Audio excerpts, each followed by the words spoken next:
All right, we're on there. What's going on, everybody? Welcome back to another episode of the Deadhead Podcast. I'm here again with my reoccurring guest slash co-host, one yellow orange. Apparently, I like Well, it. I like it. I was mentioning it uh, to him right before the show started. I liked it, so I'm glad you got a new name, under there, man. It's cool, I thought I could use an internet alias, right? Yeah, I've had Debro the Hero forever. That's like my gamer tag on literally Oh, yeah. everything. I mean, ever since I added you on, PSN, 10 years ago or whatever. Yeah. I used to have a shirt that said Debro the Hero on it. It had like a Superman logo on it, but Oh, awesome. instead of the Superman logo, it was like D and B on it, and then it said Debro the Hero at the bottom. And I played football in middle school, and it got completely ruined. It got like all muddy and torn up and stuff. And I was just being stupid, and I didn't know how to take care of anything. So Yeah, that sucks. but anyway, welcome back to the show, everybody. Thank you guys for coming again, and we're glad to be here at a different allotted time. We're probably not going to do the show at this time every single time. We wanted to try something a little different, to be a little bit more on Jan's side of things and to help him out a little bit. So I'm hoping that we can kind of go back and forth and do it on my time and on his time. And so far, I mean, Jan looks more awake, so that's good. Oh, yeah. I'm definitely more in high spirits now, yeah. What time is it over there? So we usually when we do the podcast, what is it, like 11 o'clock, 11 or 12 or something like that Well, when we do usually, it? yeah, it's like midnight. Okay. But now it's like 8 p.m. So this is Oh, okay. great. This is fantastic. It's like a whole different experience. Well, good, man. Yes, I noticed your camera's working too, so that's good. Is this a new computer? Is this the same one? You get it fixed? I got it fixed. So Good no more deal. problems on that side from now on. Well, good deal. Well, as usual, we'll do some real quick housekeeping. If you wouldn't mind, if you're watching this on YouTube, give us a sub on the channel and to also like this show so we can do more of it. And yeah, we're having a good time with it. And we're trying to stick to a bi-weekly schedule. And we'll kind of go back and forth between different time zones at different times. And we'll keep it going. But anyway, the first thing I want to bring up today, because I've been wanting to ask you, and I think I asked you this last show, was – are you into Saints Row at all? And not at all. We Not did at all. talk about it. I don't know. I know nothing about it. I might have watched like a Let's Play of Saints Row, the fourth one, back when it came out, and that's okay. about it. That's like the worst. That's like the worst one to get an opinion. So I've heard, yeah. on the franchise, because so it started out, and so by the way, I'll get to why I ask you that. Well, obviously you probably know the game comes out tomorrow. It's being released tonight though, early for anybody pre-order. Yeah, it's like a reboot, right? Yeah. So it started out as what people would say a quote unquote GTA clone, and then it just went off the rails. I guess it wanted to have its own identity, and I think when it tried to find a new identity, it forgot what it was about, because by the fourth one, you're literally fighting aliens as the president of the United States. Yeah. No, yeah, I was always curious about like what the first two Saints Row were like, because from what I understood, the third is where they really start to deviate. Is where they started, using drugs as power-ups. You could whack people with like a giant dildo. That's where the wacky stuff started. So I always wonder, like, what are the first two like? I was hoping you would give me like a brief summary. Yeah. So all right. So the first one, I actually never have played the first one. I know it's based in like the same. So I think so. There's two major settings for the game. This one is coming out tonight or tomorrow, whatever day you pick it up, or anyone picks it up. Not you specifically. It's based in like Santa Elisa, which is basically like a Nevada, like kind of like it's like a rural setting, but then it has like the city part a little. It kind of reminds me of like Vegas a little bit, I guess you could say. The first two games, and maybe even the third game, are based in Steelport, I believe, which is based like a fictional city of like, I think, New York, I believe. And within the first two, you follow a gang called the Saints, obviously, and you're a player called the Boss. And so this has been kind of like it's an ongoing story. It's not like it reboots every game. So it's almost like you start on ground level to the point where you're fighting aliens. It's kind of like Fast and Furious, right? I know you've seen those. Like literally the first Fast and Furious movie, they're stealing VCRs and shit like that. And now like they're fighting like superheroes and stuff. You know what I mean? Yeah. And that's kind of Okay, what this series is. So it was more about like gang turf, like battling different gangs. There's different turfs all around the city, and the Saints were trying to claim them and to pretty much monetize their brand. And by Saints Row 3, like you mentioned, their brand is like expanded tenfold. I mean, it's like a worldwide phenomenon. It's like, you know, don't fuck with the Saints. That's like their motto is don't fuck with the Saints, because they have energy drinks and they make movies and all this shit. So it started out as gang warfare, and then it just got to like Fast and Furious level. You know. So it's like idea that, you know, they kept recycling the same idea, but they didn't want to make it stale, so they just kept going like up, and so now it's come to ridiculous levels. I get it.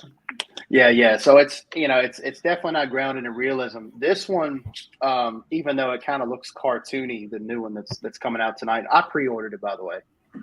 I pre-ordered it because I like the gameplay. I just always felt like the shooting was a little floaty to me. You ever play a game where it doesn't like feel like when you're like when I'm shooting a shotgun, right? I don't know if you've shot any guns of any kind. I've shot quite a few, and when I shoot a shotgun, you can feel the recoil. If I'm playing a game and the shotgun doesn't do that, I'm either like, you know what I mean? It takes me out of it. But Saints Row has always had that very arcadey type of feel to it. So I'm personally looking forward to it, because I think, like I told you in the last show, I'm kind of in a limbo when it comes to gaming. Like I'm like kind of hopping from game to game. And like here lately, I mean, I've jumped from Assassin's Creed Origins.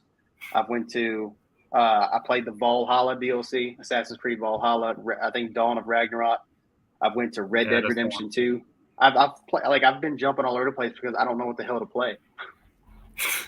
Well, from what I've heard, this reboot is getting like a lot of heat. It's getting a lot of backlash. Yeah. What's that about? I never understood it. I don't know.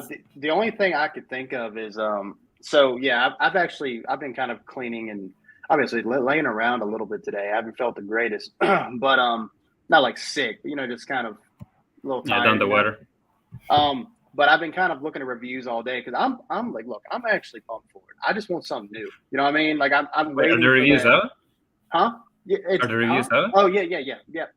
It's already. What did they say? It's getting review bombed, bad, like really bad. Well, like the reviewers that I've seen, they've all played it on PC, and they're having like pretty tough issues there. I haven't really heard so many console reviewers yet, so I don't know. But right now, I think it's like I want to say it's as low as like a 55 on Metacritic right now, I think. But you know, I don't listen to that though. I mean, like people said about Cyberpunk, and I understand the criticism because it was damn near unplayable when it first came out. But that game ended up being okay. So if I can get as much enjoyment out of this game as I did Cyberpunk, I'm fine with it. But I think the reason why it's getting so much hate is because, all right, so we don't talk about politics on this channel. I'm staying away from it. I don't talk about anything, you know. That's just not. I used to be that type of guy. Don't do it anymore. Just, you know what I mean? I'm out of it. But I think it's because Saints Row was always known for being kind of crude, and they made fun of everything. Like kind of how like GTA used to do. They make fun of literally everything. Like there was nothing safe. And so Saints Row was even worse with that. And I think with this one, there's still jokes. I've seen some of the dialogue pieces. They cuss a lot. I mean, I think I've seen one. It was like a video of like the very beginning when you first get into the city. Your character says "fuck" like 15 times. You know what I mean? It's supposed to be comical, but you know, besides you think people have a problem with that? I don't think so. I think just a lot of people are saying the dialogue is not that good. But I mean, like, I know you haven't played any, but if you go back and look at cutscenes, watch the cutscenes in that, and you tell me what you think, because it's never good. No, it's not. It's not The Last of Us level. It's not Red Dead. I mean, it's not in these narrative-driven story.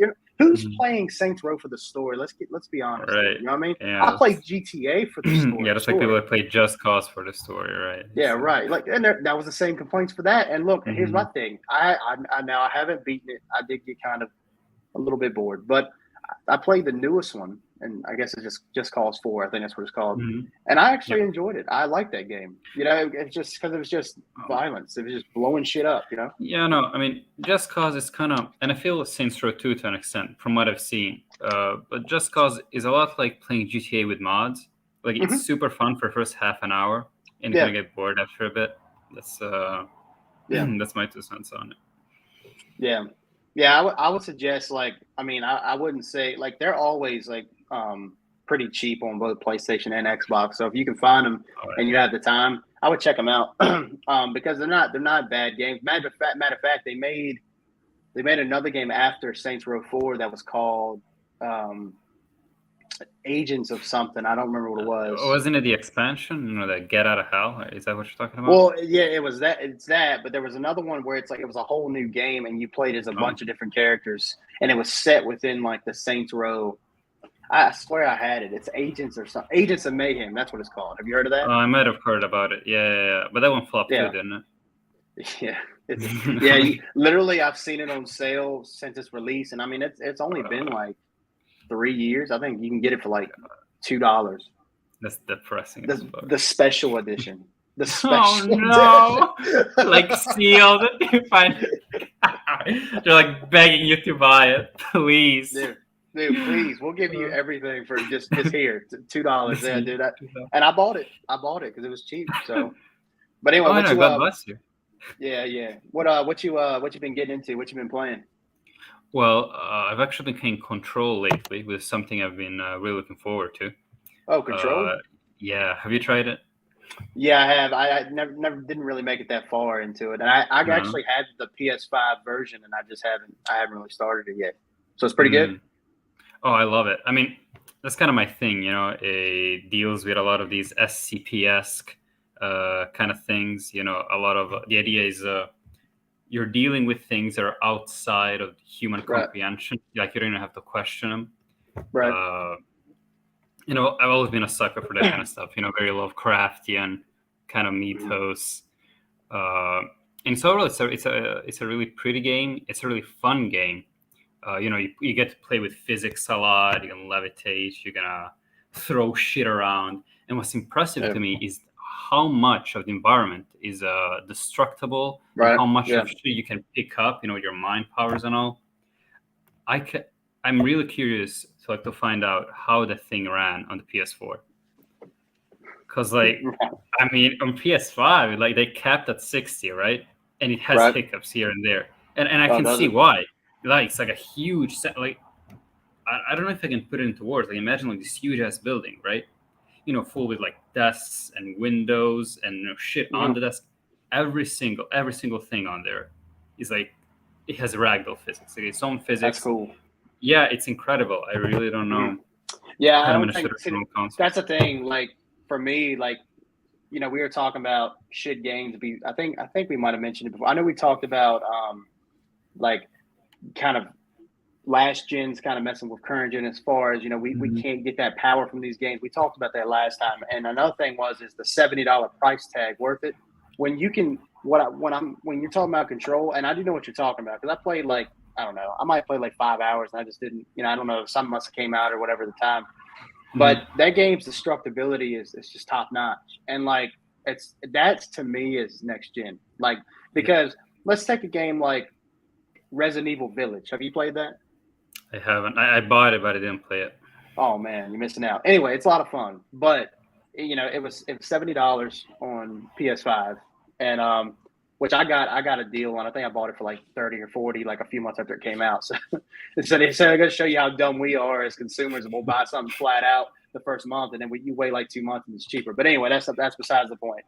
There's stuff laying on tables and shit inside the game. Like you'll go in the game, like you'll be walking through like the big mansion with the hot vampire lady walking around, and you see stuff on the table, and you go to shoot it, and it doesn't move. It's like it's glued to the table, and I'm like, okay, see, I have a problem with that. You know what I mean? We're at this point where I should be able just to push that shit off, and it ought to fall on the floor immediately. But to get back to Control though, I hear it's like the biggest like Force user type game ever. Like this is a Star Wars game that we have yet to get as far as Okay, I didn't want to say it, but the whole time when I'm playing, like it seems like every single animation is so based on Star Wars. Like when you open chests, like you know, the lady protagonist, she can't just open them, right? She has to fucking force pull them out. And every time I see it, I'm like, okay, there's no way these guys haven't watched Star Wars. There's no way these guys didn't want to make that power fantasy. What how far are you into it? I mean, how many different? So like, I know you start out with the pistol. Like it's kind of like the pistol configuration. I mean, Yeah, the what all service. can you Yeah, the get? service weapon. Yeah. Oh, okay. Well, it's always just a service weapon, but with very different configurations, right? Like you get the Right. standard pea shooter, then you get like a charge shot, and then you get explosives. You get like a shotgun-esque kind of move, but it's always the same pistol. But it is, there's a lot of modifications you can use, right? You keep picking up mods, can increase the strength, or maybe you can have more slots but decrease power. I think there's a lot of like player accessibility. There's a lot of agency you have with how you want to play, not just with the weapons, but with your character as well. You can decide to have more health or have more energy to do all the cool force kind of stuff. Yeah, you're never bored. I feel with the game. Like if you like it, like you're never gonna get bored of it. Right. Have you played the games that came before, like Quantum Break and what's the other one? Alan Wake? Have you played any of those? I have not. Although I am totally planning on playing Alan Wake because I heard that a sequel is coming out. Yeah, and I'm liking Control so much. I'm like, okay, I gotta play those. And I don't think Quantum Break. I don't think that ever released on PlayStation. Did it? At first, no, it didn't. But it does have the remastered version that you can pick up. And I think actually, it's actually came out 360 PS3 generation. But I was gonna say, matter of fact, now don't quote me on this, but I think I was on the PlayStation Store yesterday. I haven't cut on my PS5 in like a week. But I was on the store yesterday, and I think I saw Alan Wake was on there for like, don't quote me, man. I don't want you to like be like, man, what the hell? I think it was like $15 on my side, so it's pretty cheap. Oh, it might have. So you can. Oh no. That makes a lot of sense actually, because I think like the base price is pretty cheap too. It's like 30 from what I got. Okay. So that makes complete sense. I'll definitely pick it up definitely as soon as I'm done with Control. Yeah, like so you haven't played Quantum Break either? I have not. See, I was going to see. So I haven't played. So I played Alan Wake a little bit. By the way, that's going to be, if you do go back and play Alan Wake, it's a good game. That's another one I just never finished because it came out like at a time where I wasn't really playing survival horror all that much, and then I have it, but I just haven't started. With everything that's been coming out. But that game takes a little bit of getting used to because you literally have to shine a flashlight at like enemies coming at you before you can shoot them, so it can kind of get a little frustrating. But the story itself, I hear, is amazing. Oh, that's what I'm counting on. Because there's one thing that Control is a bit lacking on is the actual plot. Because I feel like the lore, like behind the whole thing, like the oldest house, the place you're exploring, and this whole bureau, this meta bureau is fascinating, right? You can pick up shit like a bunch of documents, and this is one of those games where like picking up collectibles is actually fun because they keep they all describe these altered events, this kind of older world stuff. So you're having always a trip with that. But the story in itself is in the actual plot, like what's happening currently in the game is kind of meh. It's not you're just going from place to place, from department to department, speaking to people. You're like, oh, I'm looking for my brother, and they're like, well, I can help you with that, but you gotta help me out first.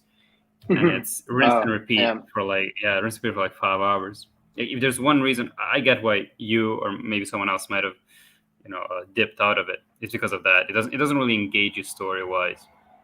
Well, I think another thing I'm sorry, I didn't mean to cut you off. What were you gonna say?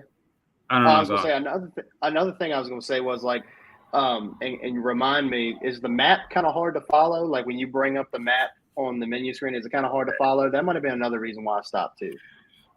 Yeah, I think it's less of a map problem, more of a we are so used to having like indicators, right? Like waypoints, wayfinders, and this game doesn't do that. It gives you like it does give you like a pretty good idea. Like it tells you, okay, go here go to logistics in the research department, right? Well, but it doesn't tell you exactly where that is. And if you haven't found that place yet, then it doesn't show on the map. Or rather, it does show on the map, but it's like you don't get the name of it because on the map you have like all the divided areas. And each area has a name. Okay, so this is, I don't know, paramedics. This is fucking, I don't know, control board.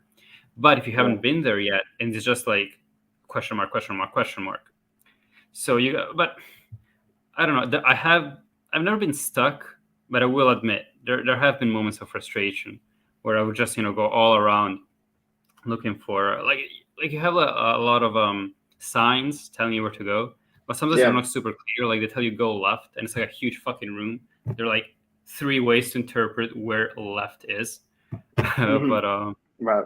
But yeah, that might also be a thing. I think like I don't want to act all high and mighty, but I think me too, we have been a bit spoiled with wayfinders. You know, we're just blindly following these way markers. You know. And control those.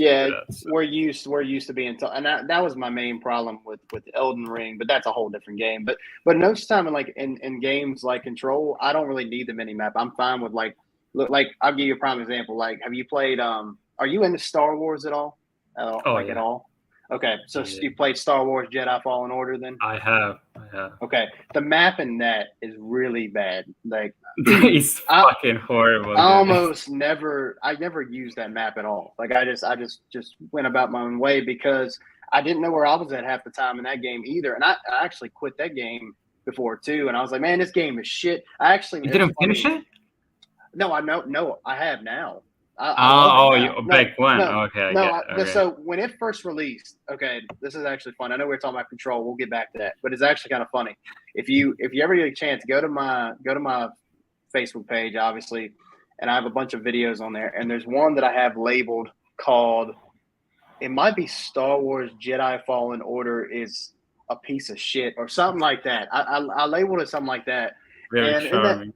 And in that video, I was like losing my freaking mind. And I did it for views. Let's be honest. But I was really pissed because the game had the gameplay reminded me too much of like Dark Souls type of gameplay, which it is. It kind of has that same kind of vibe, like Sekiro kind of thing. And that infuriated me bad. I felt like I have a lightsaber. Why the fuck am I not killing these guys? I mean, I understand. Look, it's a game, right? If I'm over here slicing fools up in one hit, I mean, that wouldn't be fun, right? I mean, I feel too OP. Like, it's not, especially if I'm at the beginning of the game and I'm fucking everybody up, it wouldn't feel as good to me. But it just kind of like, I just kept getting my ass kicked. I kept being put right at the beginning of my checkpoint. Like, well, I guess you're where you would go meditate, your meditation points. And keep going back to those. Not bonfire. That's what they are. yeah. They're not bonfire. Yeah, I think it's meditation points, something like that. Anyway, that's where Cal would go over there and you can update your skill tree and all that stuff. But it was like, I really almost took the game out of and at the time I was playing on Xbox, almost took it out of there and just snapped that shit in half and threw that shit out in the woods. I almost stopped playing games. I was so close. I was like, in that video, God, dude, it's so funny. Like, if you go back and watch it's honestly, it's that bad. I definitely will. And it was probably like, I mean, when did that game come out? Like 2018, I think, something like that. 2018 or 19.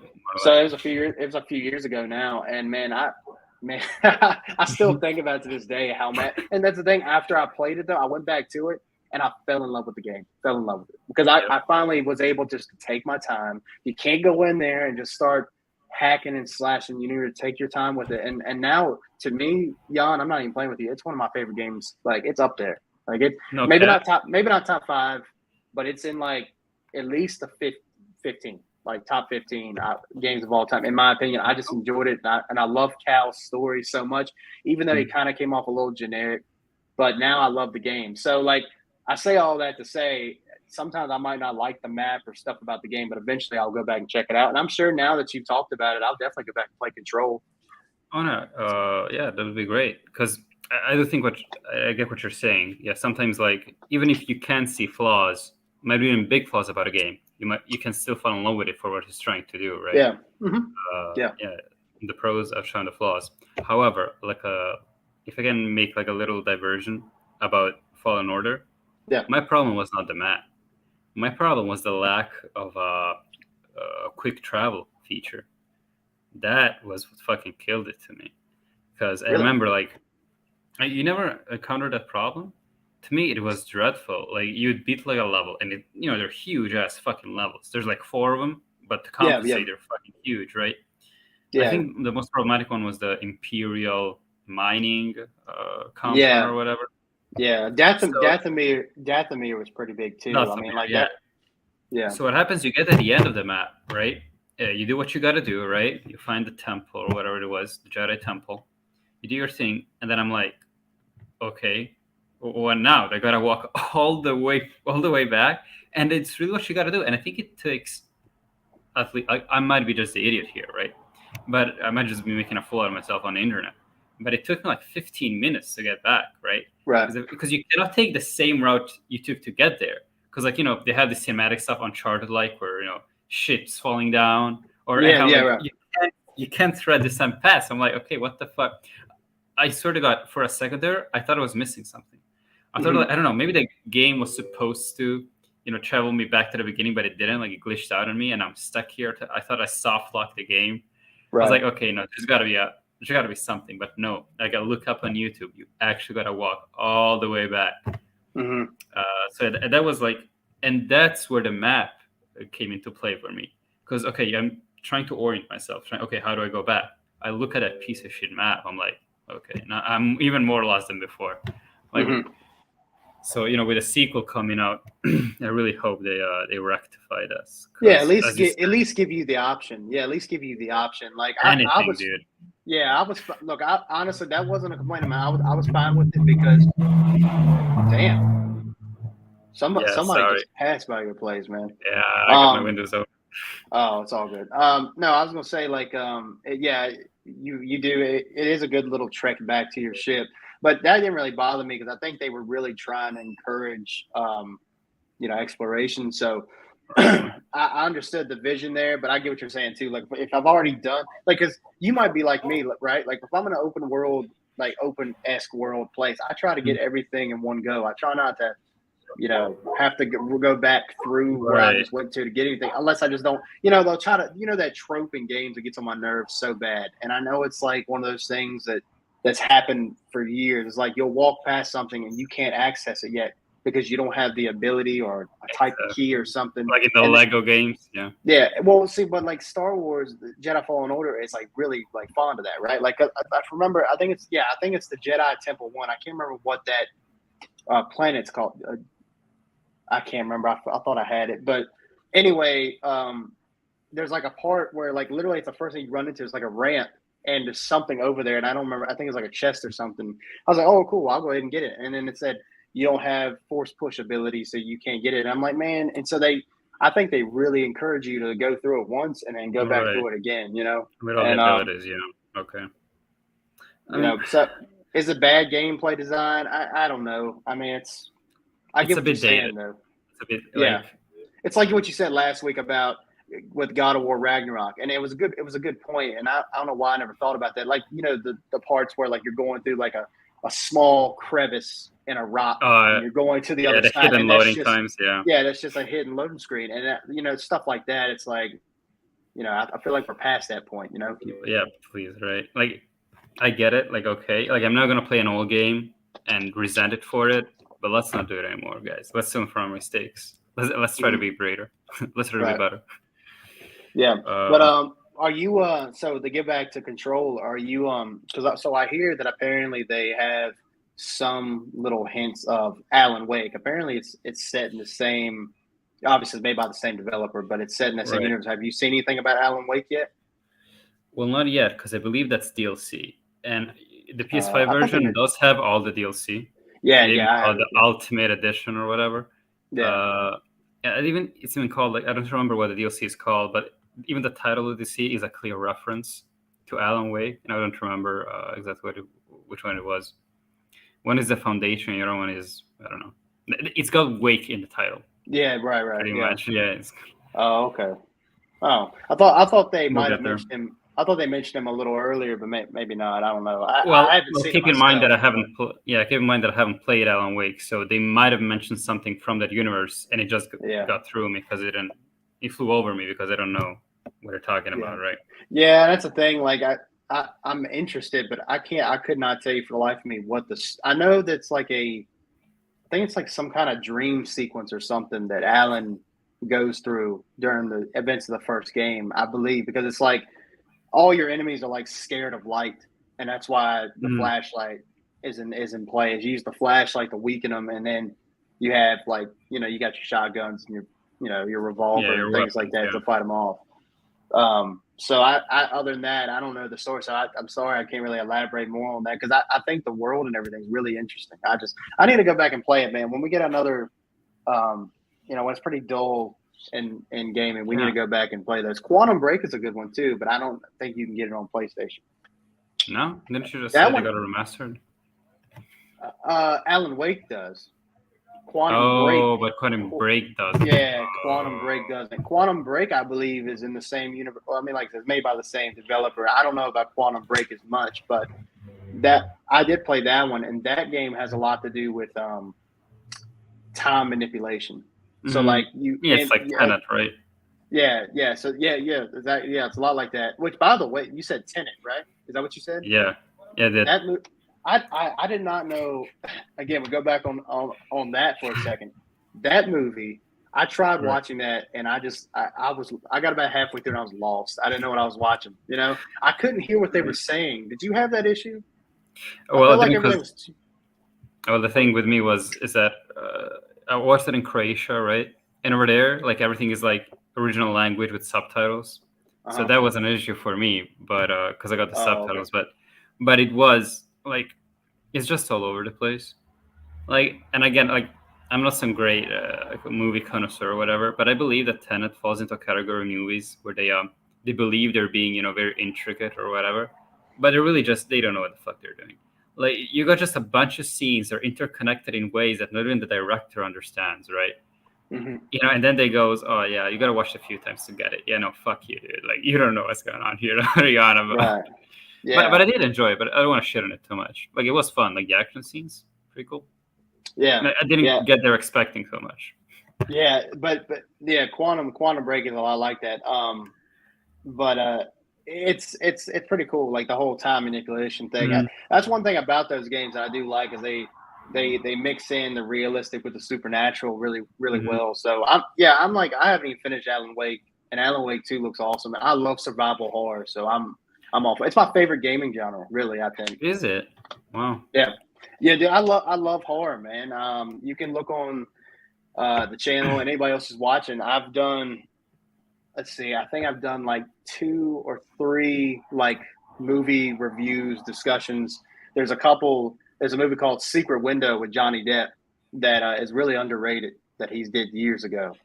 And then I did another one looking at Carrie from 1976. Have you seen that one? I seen that one. It's pretty good. Like your video. Yeah. And it's an older movie, but I thought it was just really ahead of its time. Like I just love horror. And then the other one was Halloween Ends, which comes out in October. Mm-hmm. And but when I'm playing games, I feel like I'm most immersed in like horror-based settings. Like Resident Evil 2 Remake. Are we talking about like our all-time list? It would have to be in my top 5. It'd have to be. Because I love that game so much. Yeah, I've beaten it like several times, and I'm probably about to play through it again because it's got the next gen update on there too. So, have you played that? I still want to get into Resident Evils. I've only played the first one for now, right? Because I'm more of I also am a lot into horror. Well, not as much as you probably, but Stephen King, Walking Dead, all that kind of stuff. It's all that stuff that I'm really into, but I'm more into the psychological horror kind of stuff. So between Resident Evil and Silent Hill, I was always a Silent Hill kind of guy, Yeah, I like it too. Yeah, but Team Silent, or Konami, they haven't really been feeding us much. So I'm really kind of looking elsewhere. And Resident Evil might not satisfy my taste completely, but I really want to give it an honest shot. So I played the first one, right, or the remaster of the remake. Of whatever's the most recent version, right? The one you can find of the very first one. Like it's not the very first one though. From what I understood, they remade it for the GameCube in 2002, Oh, okay. And then they remastered that on PS3, and then they ported the remaster on PS4. I don't know. It's a trip. Yeah. But anyhow, I played that one, right? And it's really draining. I don't know what to tell you. Like, it's a lot of things that you gotta keep in mind, right? Okay, so the thing is, again, I'm used to Silent Hill where when you open the map in Silent Hill, like every time you try a door and the door is like jammed or blocked, the map updates, right? And you can see that you can see which door is like either locked or which door cannot be open, right? You have a little, Resident Evil doesn't do that. It kind of expects you to keep track of all of that. And, it's a huge fucking mansion. And, so it really took me a lot of time, or maybe not so much time, but a lot of like mental exercise to wrap my hand around that whole game. And then you get out of the mansion. I thought, okay, that's done. But then the game is not over. The game keeps going after the mansion, and I was just mentally exhausted. I don't know. It might just be my, Gen Z brain that's kind of fried, but I find it really hard. Like, I understood its importance, I understand its value, but I could not enjoy it for the life of me. But I know that the remakes are a bit more modernized, so I'm definitely going to be playing those. Resident Evil 2 is next for sure. So did you beat the first one? I did beat it. I did using a guide though. So there's nothing. I mean, there's nothing wrong with that. I mean, when we were growing up, we didn't have we didn't have the we had it, but it wasn't in the same capacity as it is now. So like I remember like when I played like I'll never forget it, like Final Fantasy 12, and that's to me that's a very underrated Final Fantasy. I really like that one. I second that. Yeah. Yeah. And the gaming manual was like that thick. And I'm like flipping through the pages trying to find different potions and weapons and stuff. And like, I love doing that. Me and my cousins, we would literally like, we lived in the boonies, we lived in the woods, and we were playing Final Fantasy, which was kind of funny because you wouldn't think that, but we're like flipping through the pages. And we'd spend hours looking for stuff just to get like 5 minutes a little bit farther in the story. Right. And it was a blast. Like I remember doing it. It's a chore. It's aggravating. It almost feels like work. But I mean, hell, if you can at least enjoy the experience, that the only thing about the first one that I don't love is the tank controls. And I think that bothers me. I beat it, but I mean it's been a long time ago now. Well, that's rectified in the version I played. It didn't have tank controls. Oh, it didn't? I didn't. I mean, it still has the fixed camera. Oh, okay. Yeah. Right. Fixed camera. Yeah. I wasn't a fan of the fixed camera, Right. Like I don't think anybody is, but then again, it's got like a little bit of nostalgic factor to it. So, well, I mean, a lot of people say that like, oh, that's what makes it scary, right? The less control the player has, the scarier it is. But I'm not. It's kind of cheap in my opinion. That's a good. Yeah, I mean, that's a good point. But I mean, when I get to the point where I feel like, okay, you are right. Like I would get more frustrated to me than really like, holy shit, I'm scared because I'm about to die. It's more of like, God damn it, man. Let me turn and run away. Exactly. No, you're right. There's a big difference between scared of losing progress, right? And scared of the actual, the elements of the game. Like, zombies or whatever. Dude, you would absolutely love the remake of Resident Evil 2. 3, the remake for 3 is okay, but they just rushed that shit out. That game is way longer, but 2, man, you'll love it, and it's got the attention to detail. It's pretty close up there, like in my opinion. Like as far as like when you're shooting a zombie, like you can like literally it's the thing called like bullet damage, right? Like if I shoot something, it reacts to when I do it. So if you shoot one in the arms go flying off, or it gets knocked back. And another thing is too, right? We always say headshots kill zombies. Not in Resident Evil, it doesn't. Forehead shots kill zombies, not like face. God. So if you don't shoot them in the forehead exactly, they're gonna keep coming. They just don't. They won't die. So like it's cool. Like you'll shoot them in the mouth and their jaw like a busted wide open. That's cool as fuck. And it's dude. I'm telling you, man. Go out. It can't be that much, man. Buy it. You won't. Oh no. It's actually sitting on my shelf. Oh, good deal, dude. 2, 3, 7, and 8. Like a few months. I think it was for Halloween, I think. Oh yeah. So my local game store, they were running like this huge deal, right, on Resident Evil games. I got all 4 of them, 2, 3, 7, and 8 for like nothing. I think 20 euro or something like that. It was such a fucking steal. All have PS5 upgrades, man. Go ahead. It's a perfect time. That's what I want to do. That's why I told you I've beaten Resident Evil 2 a few times, but I have not beaten it. I've always played it at like 20 to 30 FPS. I want to play it in that 60 coming off the PS5 or Series. Yeah, man, dude. I envy you. I envy you because you haven't seen it. I get to play for the first time. Yeah, you ever feel all the time. Yeah, right. One of these shows, we're gonna have to have like a whole like episode on Resident Evil because dude, you will fall in love with this franchise. I mean, dare I say, Halloween's coming up. Yeah. Yeah, I can like make sure to play at least Resident Evil 2 by then, and we can fucking discuss it, right? Have a Resident Evil theme. Dude, it's man, you got me wanting to like leave this chat right now to go go play right now, dude. It's so great. Oh, speaking of things to play, I want to.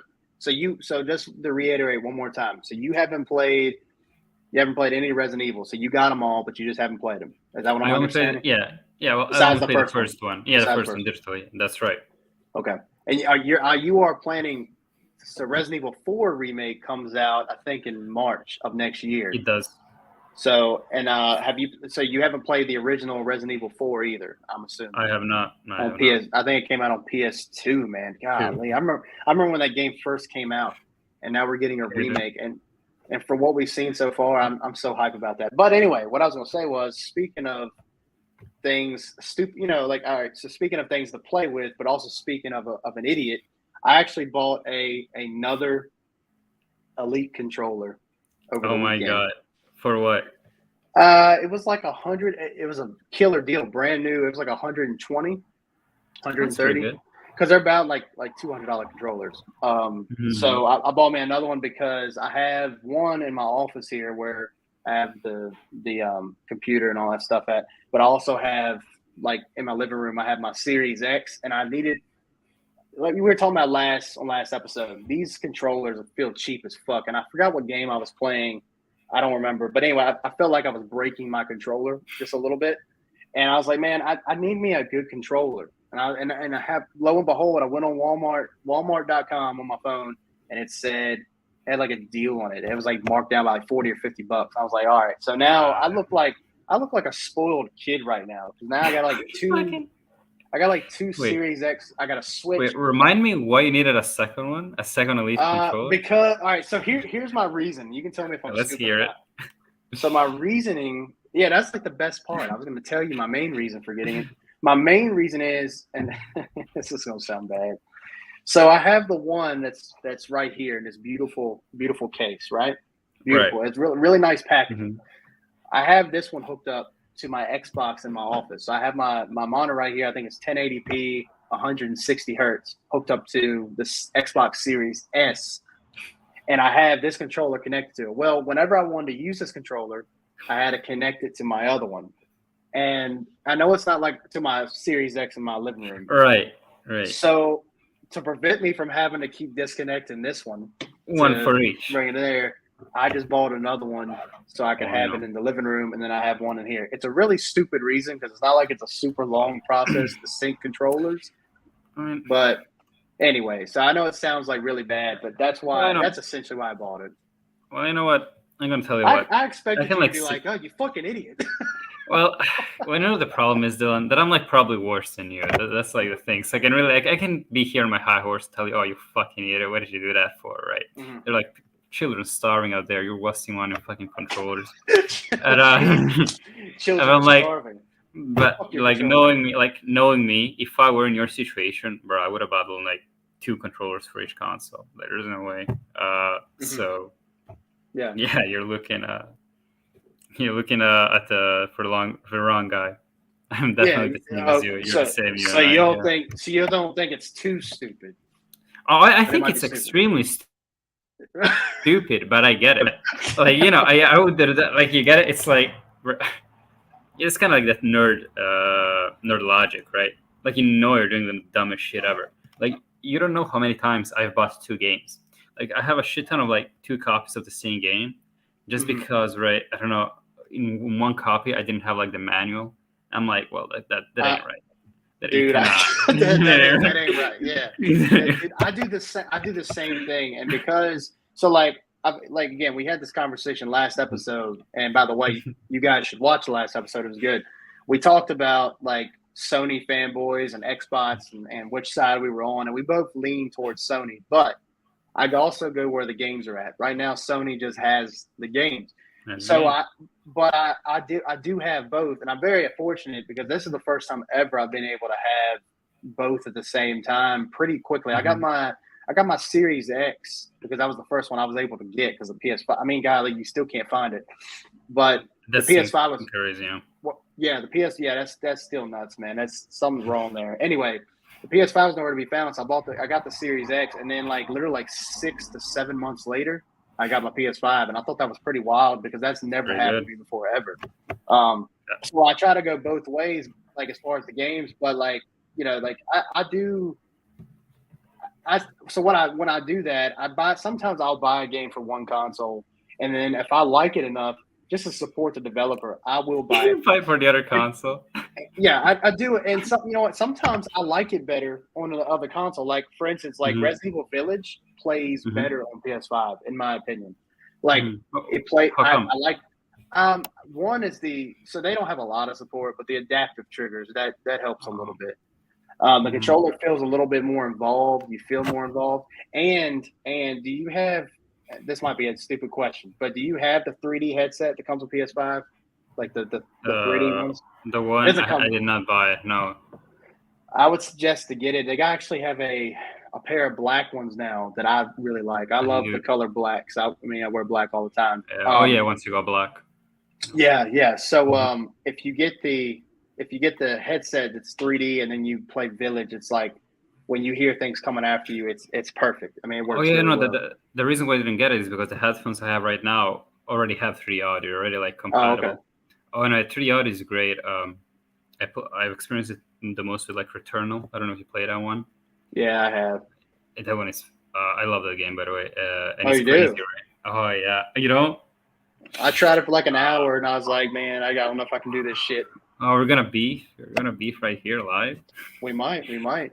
Well, so I mean, what do you like about it? Talk to me. Maybe you can convince me to try it again. All right, I'll give you an elevator pitch. So first off, first off, the most obvious thing, the thing I say every time, right? It's the whole Lovecraftian kind of monsters, like things that are so outside of the realm of possibility.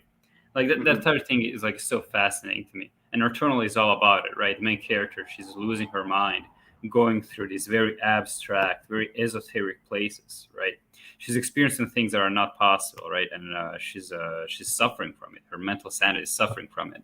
I mean, sign me up. Like already from that, I was going to pay full price just for that. And then the way they incorporated the roguelike mechanic, I don't play too many roguelike games, but this one hooked me. I was hooked. Because they incorporated it so well, right? Because every time the main character dies, she comes back, and the first few times, you lose all progress except a few key items, in case you've done it really far. And the first few times she returns, she goes, "Oh shit, here we go again," right? Or, "Oh, I was so close."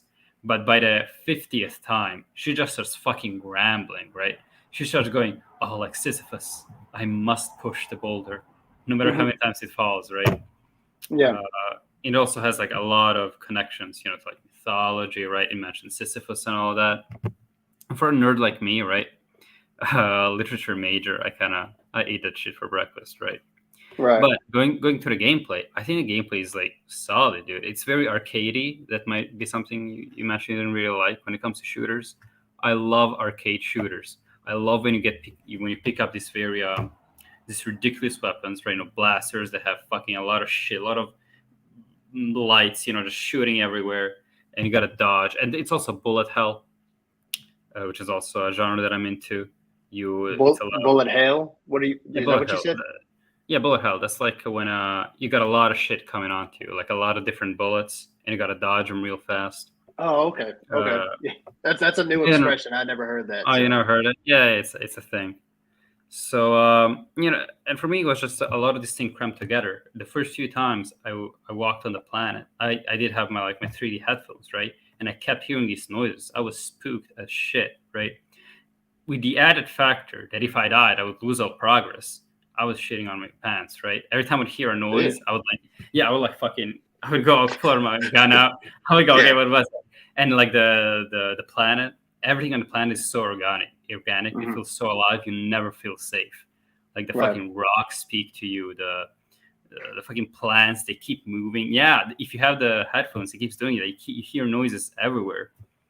And when you're in combat, you are in the game. You're just, nothing else matters. Like the entire outside world just disappears. You're in there. You hear these guys, all around you. You're fully focused. You just hear a guy on your left. You go, right, or you dodge, or you. Right. So it's just very, very entertaining. I think that I'm at a point in my gaming career in which it's either like super intense, or I don't care too much about it.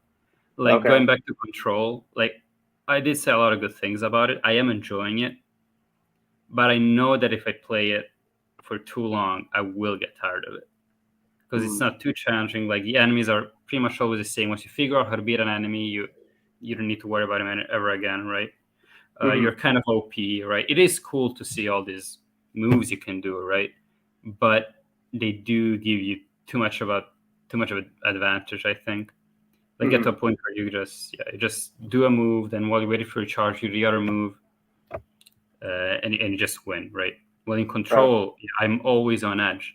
Even when you get like there are runs when I had like the best weapon. I mean, for me, like the most optimal weapon, the most optimal upgrades, right? And I was still so scared, right? I would have like a full bar of health. I would have like a bunch of recovery items, and I would never get cocky. I was always on edge.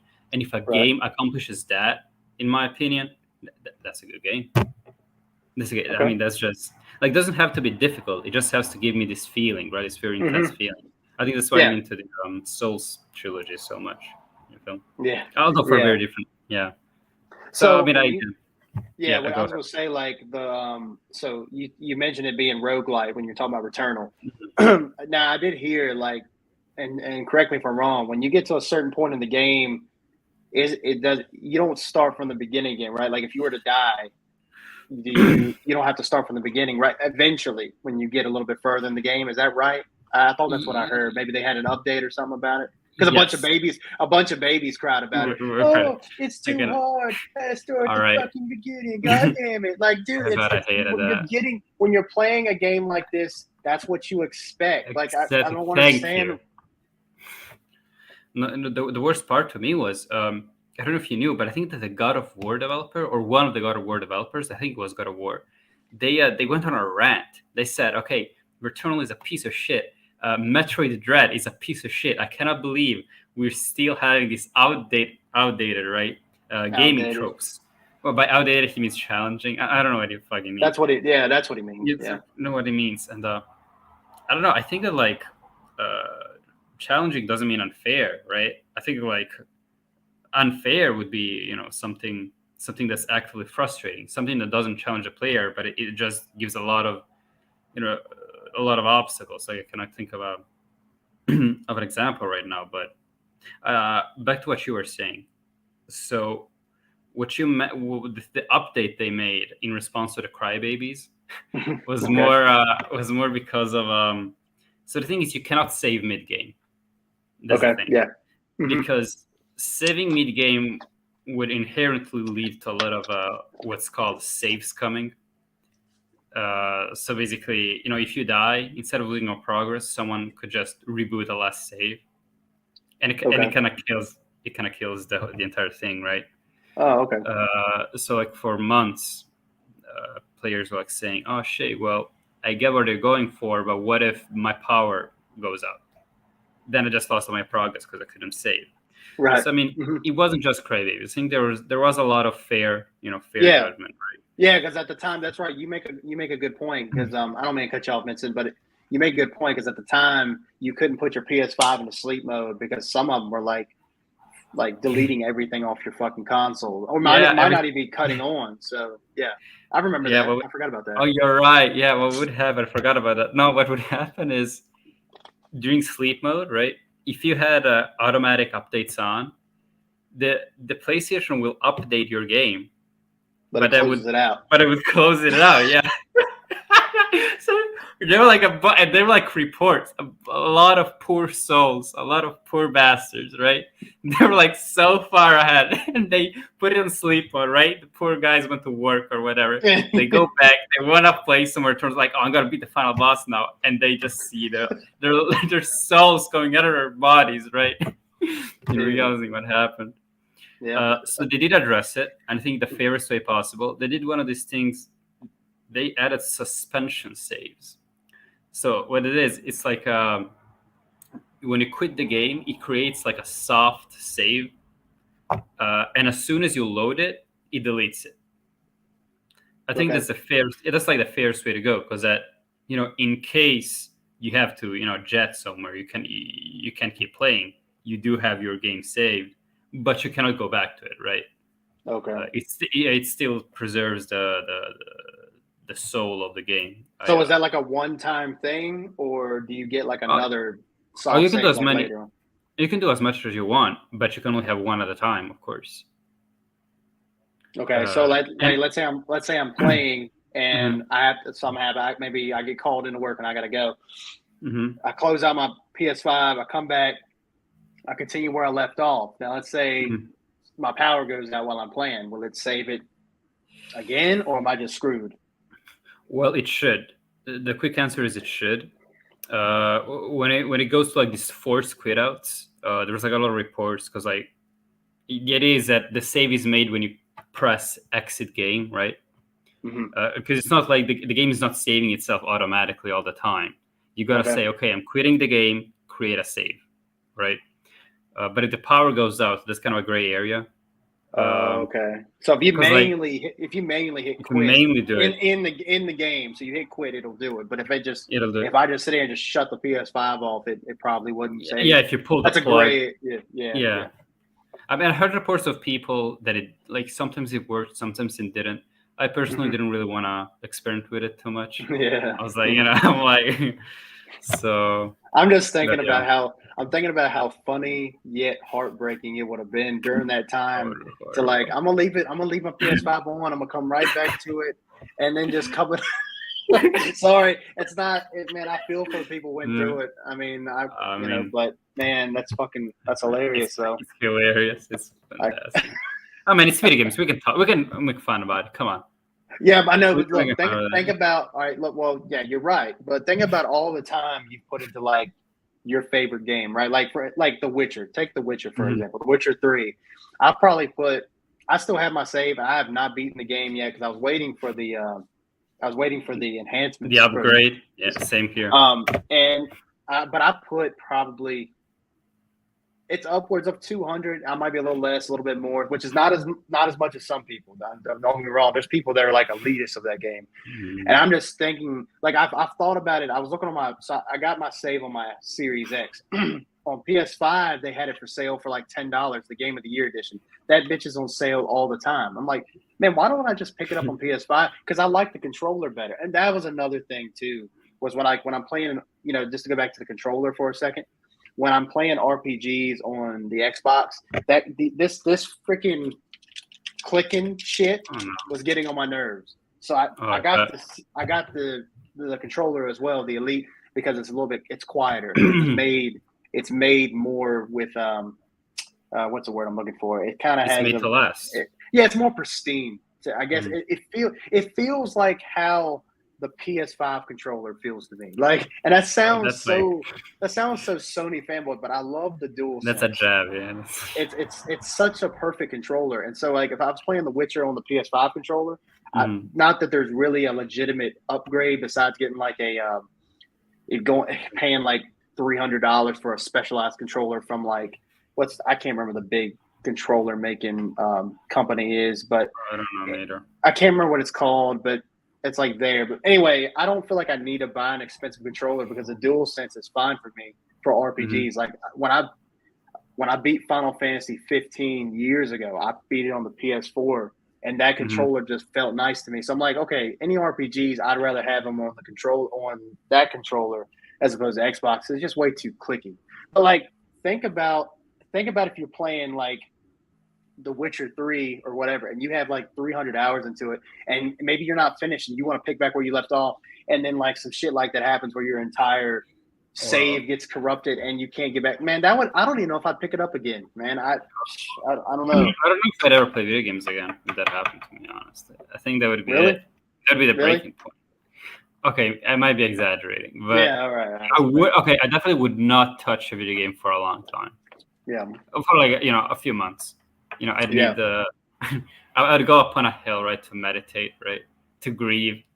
You'd become a eunuch and a monk, like kind of like a monk. Yeah, like kind a of monk, thing. exactly. Yes. Yeah, I almost cried when I played Red Dead Redemption 2, and that game's not nearly as long, but it's long. I mean, it's like a 60 to 70 hour campaign. Just this story mode is like 60 to 70 hours. And I had some of the best gear in the game. I hunted for better holsters and more places for more ammunition. I upgraded my entire camp, and I'm probably talking about stuff you don't really know because you didn't play the game. But anyway, it's a lot of things you can. It's almost like a mini RPG. And I put so much time and I love the story where I was at. And I had Arthur, the main character, how I liked him because I had his stats almost the highest you could get him. And then I booted up one day and I'm playing on PS4, mind you. And I almost dropped Sony because of this shit. But I got to my sister was over at my house and she was on the couch, doing something on her phone. And I booted up Red Dead Redemption 2 while she was doing that. I was all right. Well, I'm gonna play Red Dead while you're doing that. So I'm got the controller up and I'm playing. I'm about to play, and it's just stuck on the loading screen. And loading screens in Red Dead Redemption 2 are already kind of long. Like on the PS5 and Series X, they're not as long, but they're still long for even for those consoles. Which it hasn't even been. That's a 2-discer, right? This one. Yeah, it is. So it's already a bigger game. But I'm sitting there and I'm waiting at the loading screen, and it would not start the game. Like it had like a little meter at the bottom of the screen that said like 99% loaded, but I'm waiting, and I waited for like 5 minutes and it didn't go through. So I'm like, holy shit! And like at this point, I'm already starting to like, it's just a game, but I'm already the dread is settling in. So I close out of it and I go back into it again, and I get to the loading screen and I'm waiting again for another 5 minutes, and I'm at this point I'm like, what the shit is going on here? So I close out of it again and I tried it one more time because I'm like, dude, come on, this cannot be happening. This cannot be happening. There, and I get to loading screen and I waited like a full 10 minutes this time, and I'm like, fuck, I'm getting like so angry. You know what I mean? So you passed through the 5 stages of griefs during that loading. So after I did that, I said, okay, well, look, and my internet at the time wasn't that great at my house that I've moved like 3 times in the past 4 years. That's a whole other thing. So at this house, my internet was good, but it wasn't great. So I deleted Red Dead 2 off my PS4. And I just re-downloaded it again. Now, mind you, when that game first came out, it was like 120 gig download, even back then, because that's when the game first came out. And I waited for it. It took like almost all day. And it got to the evening. I just got out the shower and stuff. And I was like, okay, well, maybe I think that was just a fluke. I should be fine. And so I go to boot up the game, my last save, and it didn't go through. And I just was stuck on the loading screen.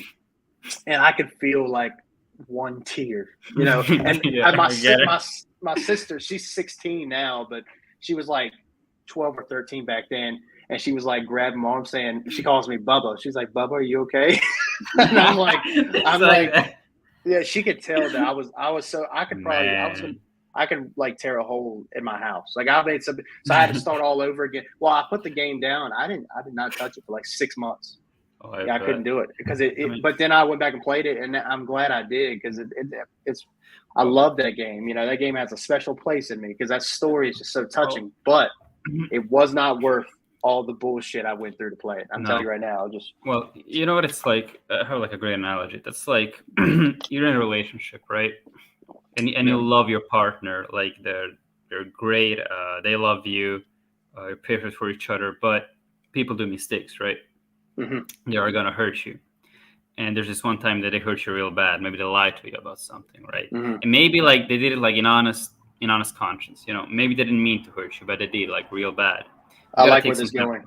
You gotta take some time apart. Okay. You need some time, like as you said, like 6 months not playing. 6 months where you're alone. You're not a pair anymore. You're just alone with yourself before you can try to reconcile. Yeah. I think that's that's the psychology behind it. But since we are talking heartbreak stories regarding saves, the story of yours, it really touched me because a similar thing happened to me too. And this was, man, I was fucking like 14 back then, 14, 15. I think it was during that school year when you and I met. Because it must have been because I was in America. So yeah, I was in America, right? And my parents, they always had like friends over. I don't know. They I think they, like, I don't want to take a jab at them, but I think they were going for like a middle-aged thing, right? Where they're like in this new environment. Oh no, I get it. It's not a middle-aged thing. It's like a new environment, so they want to meet a lot of people. So we constantly had people over at our house, and of course with them, who came with them, the kids. So what happened? I was playing Dark Souls 2, right? Okay. Right, and I had this. I mean, it's, as much as I like them, there are difficult games, right? And I do not wish to, like, when I get to a certain point, like, it's not, I don't want to go all over it again, right? I'm happy where I am. And I remember I had this character with like very rare gear, right? One of those gears that you gotta fucking farm for. Right, yeah. Yeah, and I think this was also like on New Game Plus, I think. Yeah, I think like I beat the game once. I was on New Game Plus. I was trying to get all the trophies. And for all the trophies, you got to do a shit ton of stuff. You got to find all spells, all incantations, all weapons, all rings. And I was getting there, right? I was playing day by day. And one of these days, while these kids were at my house, they were like running around, making a mess, making a ruckus. And one of them, they trip on the power cable. And I mean, and would you believe it? They did that at the right moment, exact moment when the save icon was on. Oh my God. And I mean, like, it's kind of become a meme, like, do not turn off your PlayStation while the save icon is on. And people are like, oh yeah, what's gonna happen? Oh, you don't want to know. I've been there, all right? I've been there. You shouldn't joke about that kind of stuff. Dude, it probably fucking broke your PlayStation, because it's crazy, right? Because like I'll unplug my, like, just to interject for a second, I'll unplug my Xbox, right? And I won't get a warning on my screen. It'll boot right back up and everything's fine. PlayStation's like, fuck you, you piece of shit. You shouldn't have unplugged it. Fuck you, and everything's deleted. Mind you, that was the PS3, which is like the finickiest of all PlayStations. PlayStation 3 is like the black sheep of them all, right? That thing, like, you can treat it like a princess, and it'll still break. It'll still like fucking freeze all the time. Yeah. So yeah, that was on PS3, right? So I turned it back on, and it gives me the message. I don't know if you ever had the message. It was like, your PlayStation wasn't turned off correctly. Yeah. So, and they give you like a data backup check. I don't know, some shit like that. Yeah. You gotta wait, and I feel like. And that shitty, it has that like shitty resolution with the screen that pops up. Yes, it has like, like the 4 to 3 inch ratio. Right. And I don't know.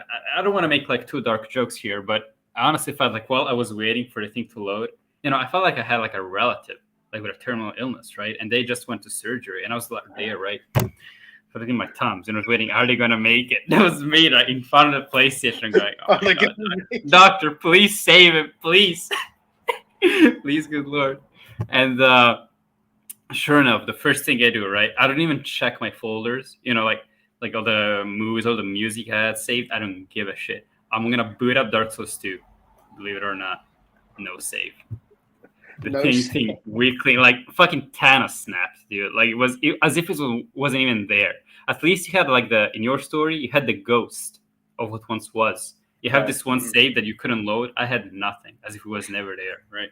Right. Like, yeah. So I totally get you. No, it is heartbreaking. No, but I'll restate my statement. It's just a game, so who gives a shit? But it is heartbreaking. Yeah, we can laugh about it, Yeah, at least you can laugh about it. I mean, at the time it's not too funny, but yours is probably a little bit more heartbreaking, considering like you say, there was no trace of it. Like even your trophy system, all that shit was gone. Well, I had the trophies, but like the only trophies I needed to get were the ones for getting everything, and I had to start from scratch. So I failed. But the character wasn't there. And I think like I made a vow, right, to never name a character the same as that one, because it's out of respect, I would have laughed if you would have pulled up your sleeve and you had the name of you had a tattoo. Oh yeah, I like R.I.P. like 2012, 2013. Yeah, you have the exact armor he had on and everything. You should have done that, dude. If I were like old enough, I might have. I was like, and I remember that kid, he was like mortified, right? Mm-hmm. Like, I was like, probably now I would control myself better, right? But back then, I know I just stared at him, right?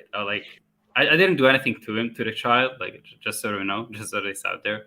But it did, I did give the killing vibes, right? Like just piercing with my gaze. And he was like, and I remember, but that when I did, I just did a really asshole move. I think I took the huge television. I just started watching some of my shit, and he was like, "Oh, can we watch our thing?" I'm like, "No." Yeah, no, I was pissed, dude. I was like not even like a zip, and even like a witty line, nothing, just straight up no. I think that's the angriest I've ever been. I mean, I bet. I don't know. Yeah, Some breakups were pretty bad, but I think this one tops them. I think. Yeah, I because I get what you're saying. I mean, it's a good comparison to relate it to like relationships, but yeah, but I can see like you putting all that time into something right. and it just fails. Yeah, that's a good comparison.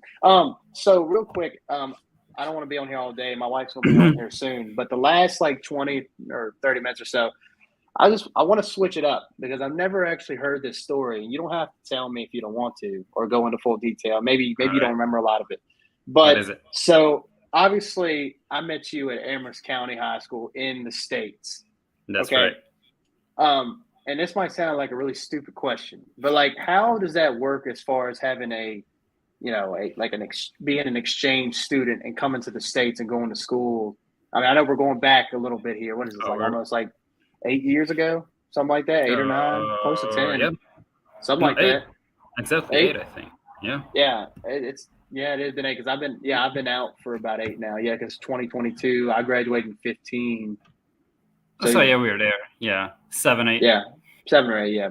So like, I mean, again, I don't know how big the process is, but like, what all went into you? Like, how did you find out that you were moving here for? And how long you stay? Like a year? Is that how long you were here? Yeah, just States? A year. Yeah, 1 school year. Yeah. And how do you like? I mean, what is the process into making that move and coming over to the States? If you don't mind me asking. Oh no, not at all. We're switching it up big time. All right. So yeah, I figured we change it up for the last like 20, 30 minutes. I'm just curious. Oh, I don't mind. I love talking about myself. It's good. So all right. So one thing you got to understand is you mentioned me being like an exchange student. I was not technically. I was an exchange student. Okay. My parents, they're professors, like university professors, and they were exchange professors. They were, I don't know how, but they somehow got hooked up with a Sweetbriar College, which was near there in that county. Oh, okay. Right. So they worked as exchange professors in that college, right? So I was just part of that. I'm their child, so since they're moving, I'm going wherever they go, right? Okay. Yeah. So that's how it happened. So one day they just let me know, right? And they were like super excited, like, "Oh yeah, we're moving to the U.S., right? We're moving to America for a year. It's gonna be great. You're gonna love it." And what you gotta understand that back there, I was like incredibly shy. I mean, I am now too, but back then it was like critical, right? If you would not approach me, I would never in 100 years approach you, right? Mm-hmm. So the idea of going to like a whole new environment was so scary. Like it would keep me up at night, right? Yeah. And especially I was kind of like I don't want to say a loser, but like I was definitely the unpopular kid, right? I could not fathom people liking me, like people wanting to be my friend, right? And then but I had a few loose connections, like people that tolerated me, right? Right. But like now they say they were great friends, and I'm sure they were, but I couldn't see it, right? I was so much into my own head that I thought that they were just tolerating me, right? They didn't actually like me as a friend. And with that mindset, right, I was like, oh shit, I'm going to lose all the progress I've made here, right? I'm going to go there. I'm not going to make any friends, right? Because who want to be friends with me? Come on. And so that part was a big shocker for me. But, the day inevitably came. It was in August because, you crazy people. Okay, I don't want to take jabs at Americans too much, but starting school in August has got to be outlawed. Like, school has already started there, right? Yeah, And it's it started last week. Yeah, and it's like 30 degrees outside. Like, what are you doing with your life? What are you doing to your children, dude? Oh, it's 30. Wait, it's 30 degrees right now where you're at. 30 degrees there. Celsius. Oh, okay. It's okay. My bad. Okay. Yeah, I get what you're saying. I'm about to say, it's very hot. It's very warm. That's what I'm saying.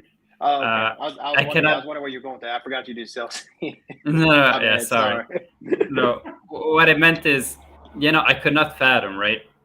We start in September. I mean, if I were in school still, like high school and middle school still, we would start in September, which I think it's more humane, but whatever. Because I mean, August is like, to us, right? Is summer? Like, it's the epitome of summer, right? You cannot go to school during August. Like, what are you talking about? That's like. I was going to. So, go ahead. What were you going to say? I had a question for you, but I'll wait till you finish. Go ahead. Interject as much as you want. Oh, okay. What I was going to say. What I was going to ask you next was. So, so your parents so they had this opportunity, and I'm not trying to make it sound bad, like, they just grabbed you and took you to the States, but did you not have any other family members, like a grandma or something, that you could have stayed with to stay there and did school while they were over there, or did they give you that option, or? Well, I mean, okay, so if I started, throwing tantrums, right? If I started fucking, telling that I'm gonna fucking kill myself if I go, we probably would have. They would have come up with a other solution for sure. Yeah, I have aunts and uncles and whatever. So yeah, I don't know, but we never. Thankfully, they never considered it. I'm glad they did. Now I'm completely glad they did give me this opportunity. I think it was a real life changer to me. So yeah, as I was saying, August, we go there in August, but it's another reason for me to hate it. That's what I say, these things. I'm like, bro, like, we're starting in August. Like, what's happening? This is the worst year of my life. I can tell. I gotta fucking hate it there. And so we moved like a week before school started. Oh, wow. For context, that was my first year of high school too. Which is already scary in and of itself, right? But now, people say it's a whole new world. Well, for me, it literally was. Like, in the most literal sense of the word, it was a whole new world. But I I found myself at home really quickly, because I don't want to. I think that people over there are so nice. They're like so open, and I don't understand why. Because there are a lot of people, like, when people talk, right? Because I have like a bunch of you guys from there on Facebook, right, or Instagram. Every time we talk about high school, it was like, it was a fucking horrible experience, right? Especially for freshmen. We were in freshmen. We were fresh meat. We were like we were constantly getting picked on. And I was like, bro, what are you on about? I fucking loved it there. Everyone, in retrospect, it was probably because I was foreign, right? So I was like exotic or whatever. So everyone flocked to me and shit like that. But I was like, for the first time, it was like to give you context, like, I went from being a fucking nobody, right, to being someone who people kept, they kept wanting to talk to me, right? It was like, oh, you're the guy. Are you the guy? Are you the guy who speaks Italian, right? Well, please say spaghetti. And I would say spaghetti. I was like, oh shit! And I go, oh fuck, dude. Like, I remember in PE. Like, I was like surrounded, like people would just fucking go around me and go like, so what's P like back there? I don't know. And what I was just say, like, fucking, I would try to act cool, right? And I don't know. And I guess they were all 14 like me, so they're like too dumb to know better, too young to know better. So I kept saying, oh, this dude's legit. Oh yeah. And I was like, so it was a shocker at first, but I became adjusted very soon. Granted, I didn't make any significant connections pretty early on. I remember by the time Halloween rolled out, I was still. Halloween is not such a big thing over here, but like over there, no, you have like parties. That's like you gotta go to a Halloween party there, right? You gotta do it. It's like not participating in like New Year's. You gotta do it. Right. And I just simply didn't have anyone to go with. So these people, they found out and they invited me, right? And I was really nervous. I was like, bro, that was like the first social event ever, right? Right. And I was like so shy. I wouldn't even tell my parents, right? Like, I would have to tell them because they would have to drive me there. But I was like, so don't worry about it. I just have to be at this place. Don't ask any questions. And they were like super excited for me and all. I don't know why I was being such a fucking idiot, but I was like super. I was ashamed of everything back then. That's the thing. I don't know if you had a similar phase, but like my preteen to early teen years, I was just ashamed of everything. So I was like, yeah, I'm going to this thing. It's not a party, all right. Oh, it's not a party. It's not a party. Definitely complete disregard the fact that it's on Halloween. Oh, what? It's Halloween. I didn't even notice. Like, just don't look at the girl with the Daisy Dukes and the booty shorts. I'm telling you, it's not a party. She's not drunk. She's not drunk. I swear to God. I swear to God, it's not. Exactly. Where would I think? And my parents, like, they were cool as fuck. Like, they would even if they knew that, like, there would be drinks and stuff, they'd still, let me go, right? Because they're like, okay, the guy has to make his experiences, right? There was like their motto. Oh, that's cool. No, it was pretty cool. They're pretty open. Kind of cool. Yeah. Yeah, I mean, of course, they were not reckless, right? They wouldn't, let me do hard drugs or whatever. But yeah, right. It was, they wouldn't keep me on a short leash. That's the thing, which is ironic because I would spend all my days inside because I was a shut-in pretty much. Yeah. But second semester rolled out. So that's pretty much my first semester. Second semester rolls out. And that's where I think I started to get a lot more comfortable, like with the establishments, with how your school worked, how the entire thing where I have the same classes every day. That's not a thing over here. You have a different set of classes every day. I mean, as in every Monday, every Tuesday, or Wednesday, right? Not every single day of the year. And so second semester rolls out, and that's when I started having ceramics. That's where I met this guy. Yep. And I remember how we met. I don't know if you remember, but the first thing you said to me, I had a Kingdom Hearts 2 Kingdom Hearts shirt, yeah. Which I think pretty much kind of gives you an idea of what the kind of guy I was, walking to school with a Kingdom Hearts t-shirt. Like, I use that as a pajama now, but and you go there, right, and you see it, I go like, oh man, you like Kingdom Hearts? I love that game. And I see you, right? You're like this big dude, right? Not as in fat, but as in, you're like a fucking dude. Yeah. Like I imagined you as a jock, right? And you were there telling me how cool Kingdom Hearts was. I'm like, bro, man, America's a different place. America is Americans are a different breed, dude. This really is the land of possibilities. Yeah. I think that so what happens? I just became more open with stuff like that, and I would talk openly, about my hobbies and stuff. I remember we pretty much during ceramics, we didn't learn any ceramics. We were just goofing around. Making fun of the teacher. Yeah, we Mr. Emmert, right? That was his name, I think. Oh, I forgot his name. I just remember that he was like. That's also a very American thing. The fucking goofy ass teacher who's trying to like fit in. I remember he kept doing this fucking awful impressions. He would. You don't remember that? He tried to make an impression of. He made an impression of Barack Obama. Oh, he did? And pretty much. You don't remember that? Oh my god, I could never forget. He kept saying something. Like, he would just speak in like in verses. Like he would go, "This country, like he would, and like the class was dead silent, dude. But he was so proud of it. He was, and you didn't remember that? It was cringe. It was cringe fuel all year.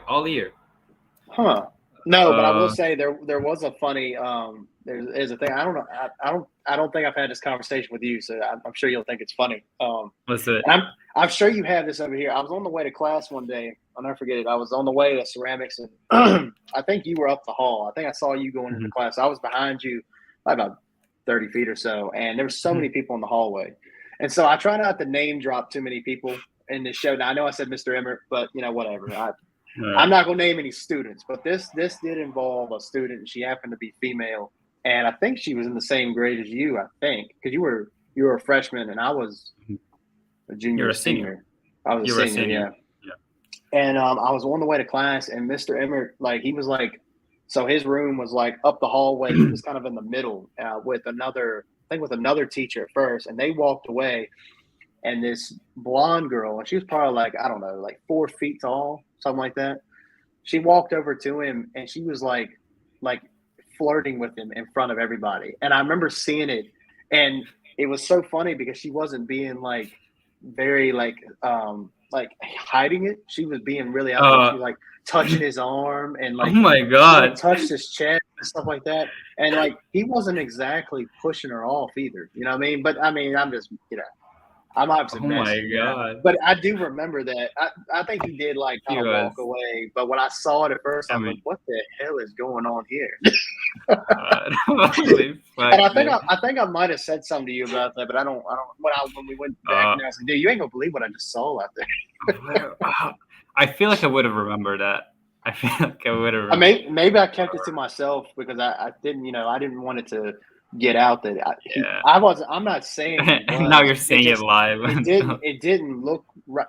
I know what she was doing because she had a reputation. She had a reputation. Of course, I'm never naming. Did she? But she did, yeah, and you could tell. I mean, you can kind of tell. You never judge a book by its cover, like what you did, what you did before. You looked at me and you're like, man, he looks like a jock dude, probably plays football, but he just said he liked Kingdom Hearts, so that's kind of weird. America's weird, going off of what you just said, like you judge a book by its cover because you think, oh, okay, well this guy looks this way, he probably is into that. But I mean, you never know. She might not be that bad, but she had a bad. There were rumors. Yeah. Okay. That's one thing I wish I got out more out of my high school experience. The gossip. I feel like I wasn't in enough on it. I would have loved. I think deep down, I think I'm like a huge gossip girl, right? I would have loved just hearing this little. Yeah, I know it's bad, but like I would never spread them, but I love hearing them. Right? I would just go around.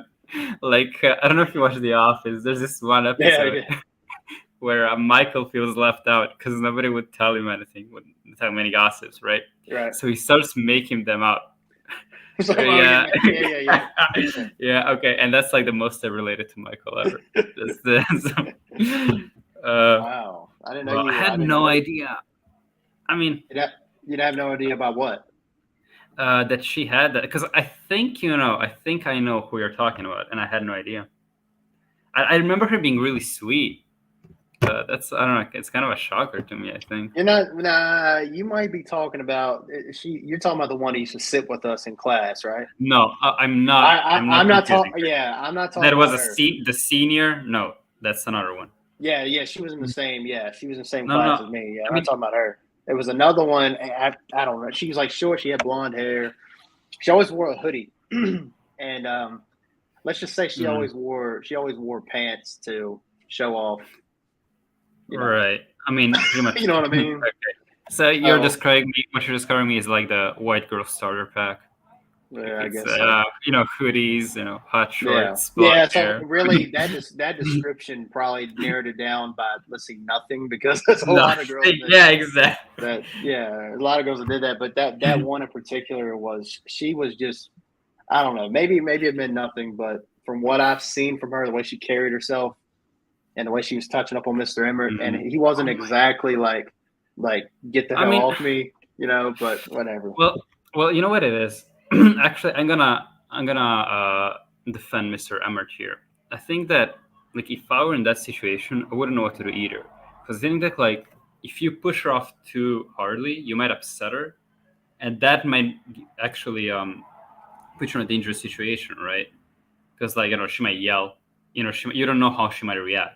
I think that the smartest thing to do there is just kind of walk away very slowly. Mm-hmm. So, yeah, but I didn't see what you saw. So yeah, he might have done that, but I saw it and I was like, I'm getting away from that because I'm not pretty shocked. Oh my god, I'm not trying to be a witness of that either. I'm not trying to be testifying in court. Yeah, how does that? Can we talk about how does that keep happening? I don't know what's your experience with that, but every time I hear stories about that, like a high schooler. Kind of flirting with a teacher, getting hot and bothered with a teacher. It's always like the least, like of all the teachers, is the one you expect the least to have that kind of thing. It's always like a fucking loser who no one fucking likes. You always have this one weirdo girl who has a hoss for him. Right. And I don't understand it. There was it's the thing is, it happened a few times in Amherst. It happened a time before you got there too. There was a PE teacher I had, and I won't name his name. I won't. But No. he got in trouble for, I forgot what it was. I don't even know who she was, and they kind of keep that stuff very confidential. But it was someone that he was coaching in volleyball or like basketball or something. I don't remember. And you would have never thought it, because he was like the nicest guy ever. Like, he really was. He was super nice. We used to be in gym class. He played basketball with us, and he could talk about sports, and I mean, hell, he even talked about politics a little bit, which I don't really want to talk about that, but talk about that a little bit. He was really cool, and just to find out that he was a pervert this whole time, it just, like, what is he doing? I mean, he was definitely having relations with her. He was definitely, I believe, and he was married too. I believe he was married, and it happened. It happened another time with another. Well, you know what? No, I don't want to say that because I'm not sure on that one. But it happens a lot. It does. It happens a lot. I knew a guy that I had art class with before I took ceramics. I took art for 3 years, and I still can't draw with a shit. I'm more of the writer type. I like writing stuff. I'm not much into art, but I mostly did it because it was a free period. If I had homework that I needed to finish, I did it in there.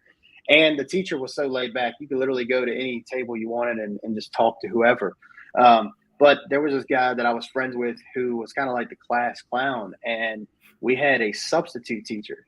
And you may have had her a couple of times. I don't know. She was a younger woman, and she was subbing for the art class. And the guy who was in class at the class clown, he was like making jokes about how he wanted to, have sex with her. But I didn't take it seriously. I'm just like, oh, yeah, sure. Well, anyway, I had noticed like a couple days after that, she was like subbing for the class for like a week, and she was coming over to our table a lot where he sat at, and she was like kind of standing over there a lot, talking to him and kind of getting close with him stuff. And I'm like, what the hell is going on here? So she walked away, and I'm like, dude, did you and her? And he said straight up, like, apparently after school or something, he met up with her and they banged, and then and apparently he didn't want to be with her, so she was hanging around him, and so she was like she was being the clingy one. Yeah, she was right, yeah, and she wouldn't leave him alone. It was wild. Like when you're young like that, you just don't really. To me, I was like, wow. I thought that was so cool because as a young man, you think that's like the, oh man, got to bone a teacher. It's so cool, But that's the biggest accomplishment, right? I sat here looking at him like, dude, she's gonna get in so much trouble. You might have to worry about it as much. She's gonna get in trouble. But I kept my mouth shut and didn't say anything because obviously, I didn't want to see him get in trouble. But no, you're not gonna be a snitch, of course. Yeah. Right, so one more thing, and then we can. I'd love to continue this conversation because I've always wondered about the transition from where you're from to the States. But the last thing I'll say is, did school? So besides the classes, you talked about that, like you had to get used to staying with the same classes here in the States. So after coming back to where you're from and going and finishing your tenure, how big of a change was that? Was there a whole lot of difference between? It was very difficult for me to switch back because the thing is with American. Well, the first thing is that the American school system is very, like, I don't want to throw around the easy word, but the word easy, but it's the easy word. You have a lot more leeway, right? I remember I didn't study anything that year. Like what I would do, I would wake up at 6 a.m. the day of a test. And just, flip the pages of the textbook, and that's it. I would get like a B, right? Which is something that simply does not happen over here. Like you cannot. They're a lot more stricter, and I'm not saying it's necessarily a good thing. Yeah. Like it's a very strict. Like we're not. It's not South Korea levels, right? Where students are fucking committing suicide, rather than taking tests. Yeah, you don't know about that. But no, it's not on that level. Like it's not that. Right. But it's still like you gotta sit down and fucking study for a good 2 hours a day, or you're not gonna make it, right? And so making that transition, right, from really laid back schooling system to one that kind of expects a lot from you, one's very rigorous. Yeah, I'm gonna tell you this. Like, I'm not even ashamed of it. I flunked out my very next year after I went to America. After I came back from America, I flunked out. And you know what? It's not even that. It was like a lot of things. I don't know if you remember. I might have never told you about that. But when I was in the States, I fell in love with this chick from the first time. She was like my first big crush, And being separated from her, that was also took a big toll on me. And I also went to a boarding school right after, because it was supposed to be some, well, not high society, but very respected school, right? So with this boarding school, so I was far away from my parents. I was far away from all the friends I made in the U.S. Far away from my first big love or whatever. I'm not gonna say bottom of the barrel, but I was pretty close, right? And I was simply not in the mind work to study. And now, and take into account that they also had to had a lot of catch up work to do, because of course the two systems don't really synchronize. Like, I missed out a whole year of Latin, and no, I was like a second year there, and they expected me to fucking translate Latin texts. Like, bro, I don't know nothing, right? I spent the entire year not doing that, right? Yeah. So it was a lot of things. So to answer your question, it was difficult. And I will blame my laziness a bit, but I do think that as lazy as I am, if it weren't for all those things, one after the other, all together, all mashed up together, I wouldn't have flunked out, but I did. Right. But yeah, it was kind of a wake-up call. The very next year, I switched schools. I went one next to my home so that I could be at my parents' house for a bit longer. Yeah, call me mama's boy. I don't care. I wanted to... I want to be with my folks for a bit, right? I was 15, dude. Like, when am I gonna? Right. Yeah. And then, as I said, wake up call. So I started. Okay, now I did this thing. Okay, I had my tragic backstory. I had my year. I had my sabbatic year, but now let's actually start to take this more seriously. And from then it went way more smoothly. So that's when my life started, I guess. Yeah. I even made friends and all that kind of stuff, and the rest is history. And here we are now. So, that sounds like a lot. I mean, did you? So you said that you fell in love with somebody down here? Oh yeah. We had like a huge story. We had a huge thing. We even we had a lot of on and off because of this whole thing where you're eventually going back. What's the point of pursuing this thing, right? Right. We were a lot into each other, but I mean, if it were up to me, I just didn't care. I was just just jacked up on hormones, right? I just wanted to just be with her all the time. But she was the one who was a bit more, well, yes, right, but it's gonna hurt a lot, right? We're gonna it's gonna be long distance. How are we gonna do it? Like, we're fucking 15. How's that gonna happen? She was a bit more reasonable. She did give in. She did give in eventually. After my terrible year, right? The year I flunked out, we actually came into contact again, and we started to try to make this work. And we had this long distance relationship where the only time we'd ever see each other in person would be, during like winter vacation or summer vacation. Either she would come here or I would get there. And it worked for like 2 years. I don't know why I'm talking about this. This was supposed to be about no. Okay, cool. So yeah, it worked for like 2 years, which I'm super proud of. To this date, my longest relationship. To this day. But at some point she kind of went, yeah, no, fuck this. Well, it wasn't like this. It was way more dramatic, but at some point she was like, yeah, I can't do this anymore. Yeah, long distance is hard, but I would say even being as far away as you two were. And by the way, man, don't ever feel like you can't talk about like your life, what you go through, your job. That's stuff that really we can talk about games all day, right? I can talk about my experience with games, but I like real conversation. That's the whole point of this podcast, man. It's games, movies, and stuff, pop culture. Of course, they come first. Of course, But man, if you just have think about how many gaming podcasts there is out there, right? There's like podcasts out there. They talk from once a lot of time to the next, like 3 to 4 hours just talking about games. And to be honest with you, man, the way releases have been, I'm not even into new games. We're like, I'm looking forward to Saints Row. I'm looking forward to the Last of Us remake and God of War Ragnarok, Callisto Protocol. That's it. And then after everything else comes out next year.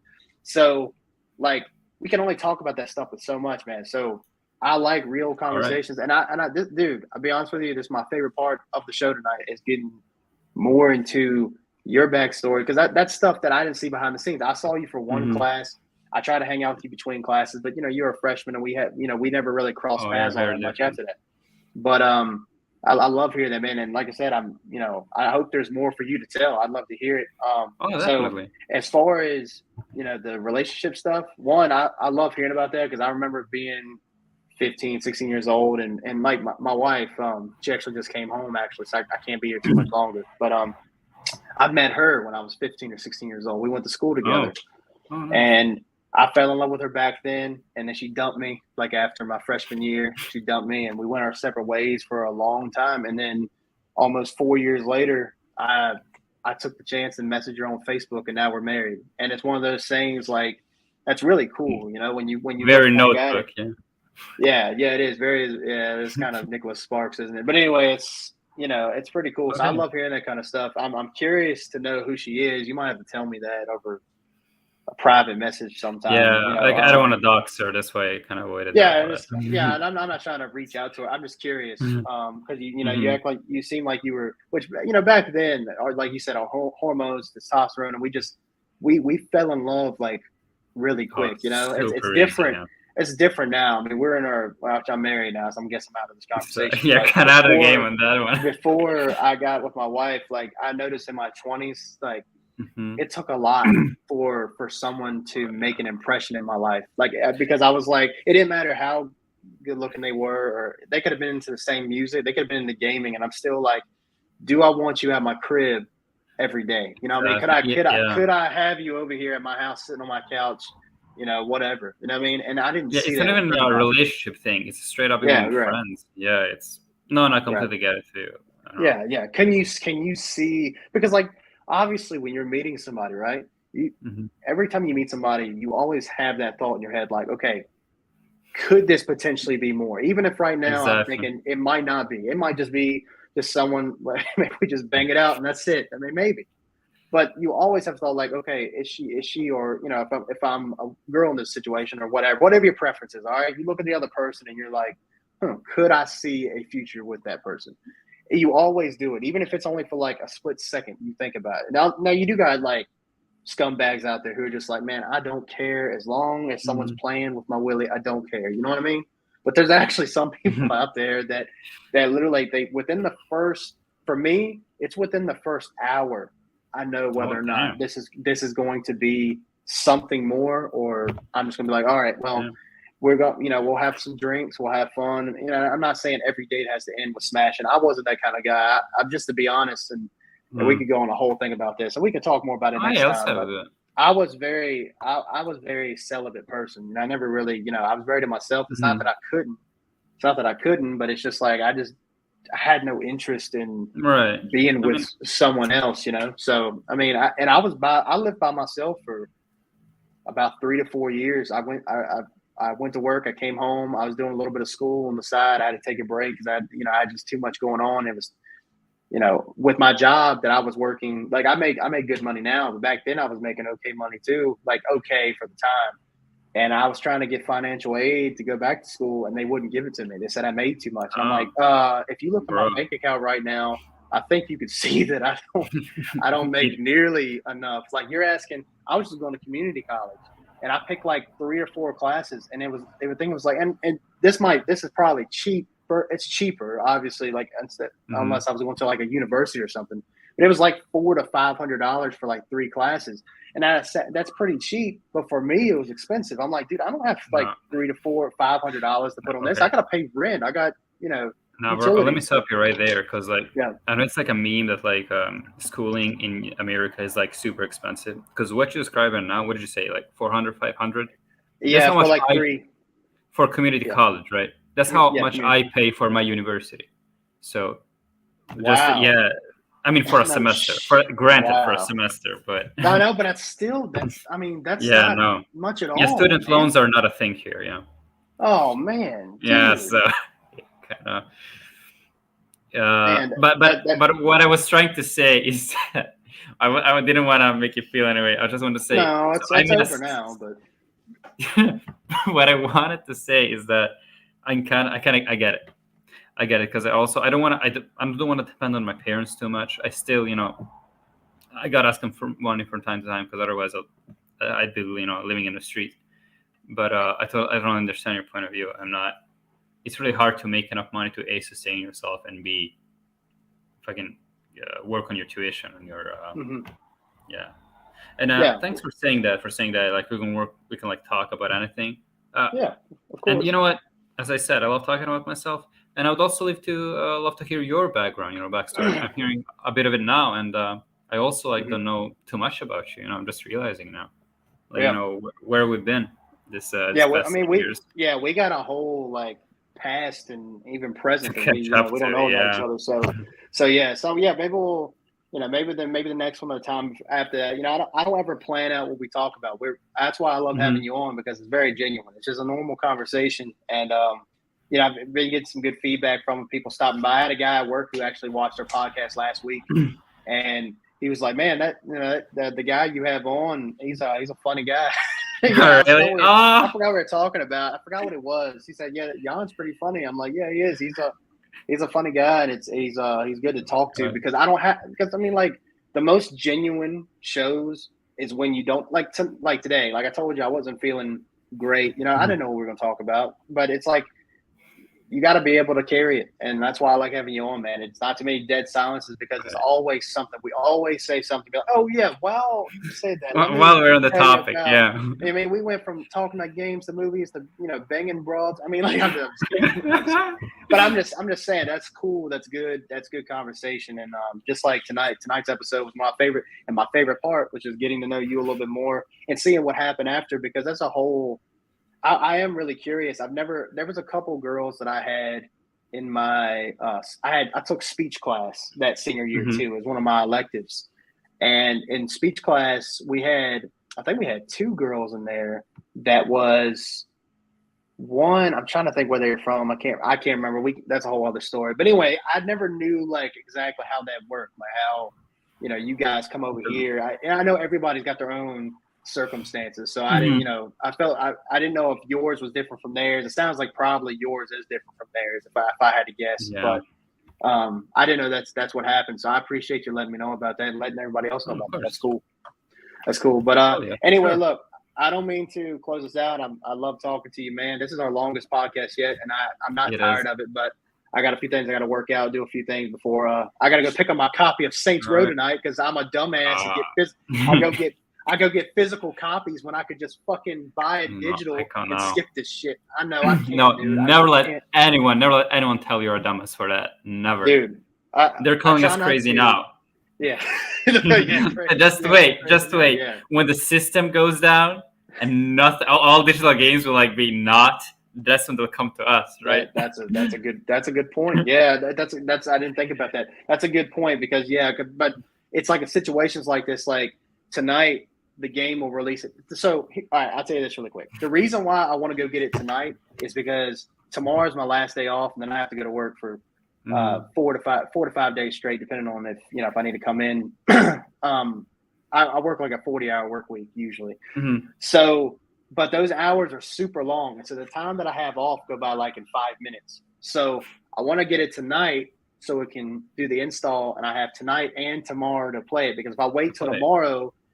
So I pre-ordered it from GameStop. I told you to do a lot of my business through there. Yeah. I ordered through GameStop. They don't open till 11 o'clock, so I got to wait till 11 to go get my game. 11 o'clock in the morning. What are they doing until 11? Huh? What are they doing until 11? I don't know, dude. See, like before COVID, they were opening up at like 9:00, and then. Oh yeah, that seems reasonable. Yeah. But now it's like 11. I'm like, oh cool. Well, they'll change it back to 9:00 eventually. Yeah, sure they will. Yeah. But I'd have to wait till they open, go get it, and then I have to install it. That only gives me like 2 hours to play because then I gotta go. I go to the track every day and run a couple miles. Gotta go to the track. Oh, nice. Me and the wife, we're doing a little bit of planning with our diet, with our food and stuff. So I have to make dinner, and then by the time we do all that, dude, it's late, and then I don't have much time to play it. And then I got to go to work the next day, and I can't fucking play it. So I want to get it tonight, so I can install it tonight, and I can play it tonight and tomorrow and mix it. And because next weekend you might as well fucking forget it. So I'm not gonna have a whole lot of time to play shit. So I'm like, I get it. That's why I'm doing it. Otherwise, that's the only reason why I was like, well, maybe I ought to buy digital. But I'm like, dude, I can't do it. I can't. So, can't bring yourself. Yeah, I get it. But anyway, thank you guys for watching the show again. Appreciate it. If you wouldn't mind again liking this podcast and liking and subbing to the channel, we're gonna have a lot more stuff going on. Jan's gonna be working on a video soon to put on the channel. And we'll have a few exciting things coming. We'll have a Halloween podcast like Jan had suggested. I think that'd be good to talk about Resident Evil. That would be perfect. We ought to plan for that. I think, all right, well, we'll go ahead and put it down for sure. We'll figure out like what day to do it. As far as the next podcast, what date, what showtime we do, that'll just have to be we'll have to play it by ear because I don't know. We might do it on Jan's time or we may do it on my time. It just depends on what I'm doing during the day. But like today I was free. I will tell you, Jan, my schedule goes as Sunday, Monday, and Tuesdays. I'm usually off, so I can work around with you a little bit if you want to do it early. But I guess some days we ought to do it around my time as well. I try to do it a little bit later. I can live with that. Yeah, a lot of people on my time are at work and stuff, so that's why I did the podcast at like 6, 7, 8 o'clock. That way they can, they can watch it. But as always, the video is automatically on YouTube anyway. So, I mean, if you don't catch it now, most of our views come later anyway. So, with that being said, man, thank you for coming back to the channel, man. I love having you on. And by the way, are you a recurring guest or are you the co-host? You got to let me know now because I'm tired of I don't know what to call you. Right, call me the co-host. Whatever. I don't give a shit. Let's do it. All right. So, I don't even got to say thank you for coming on. I got to say thank you for my co-host for showing up to the show. But I don't have to thank you for coming on anymore. So, with that being said, thank you guys for watching. Jan, is there any closing things you want to say to the people? Oh, well, you're kind of taking me out of left field here. I don't know, just have a good night. I don't know. What do you say here? Good night, go to sleep. Fuck you. Go to sleep, yeah. Oh, why are you still here? What are you doing here? Yeah, get the hell out of here. All right. Stay dead, my friends. We'll see you on the next show. Later. Stay dead.